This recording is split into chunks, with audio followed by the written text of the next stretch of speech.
ગિરનાર મંદિરના વિવાદ બાદ ફરી એક વખત એક અન્ય મંદિરને એક અન્ય મહંતને લઈને વિવાદ ઉભો થયો છે અને આ છે આપા ગીગાનો ઓટલો સત્તાધારનો વિવાદ। વિવાદ શું છે સૌથી પહેલા એ સમજીશું અને ત્યારબાદ એ વિવાદ પર પ્રતિક્રિયાઓ સમજીશું। પરંતુ આ વિવાદમાં મહંત અને સત્તાધારમાં રહેતી મહિલાઓ વચ્ચે પ્રેમ સંબંધના આરોપ લગાવવામાં આવ્યા છે વિજય બાપુના સગા ભાઈ દ્વારા, નીતિન ચાવડા દ્વારા।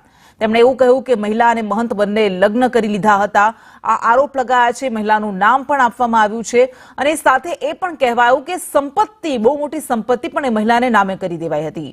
એટલું જ નહીં, આ મહિલા એ મહંત વિજય બાપુને બ્લેકમેલ કરીને રૂપિયા પણ પડાવે છે, એ પણ આરોપ લગાવવામાં આવ્યા છે। આ ઉપરાંત ગોટાળાના પણ આરોપ લગાવવામાં આવ્યા છે કે સત્તાધારના વહીવટમાં મોટા મોટા ગોટાળા થયા છે।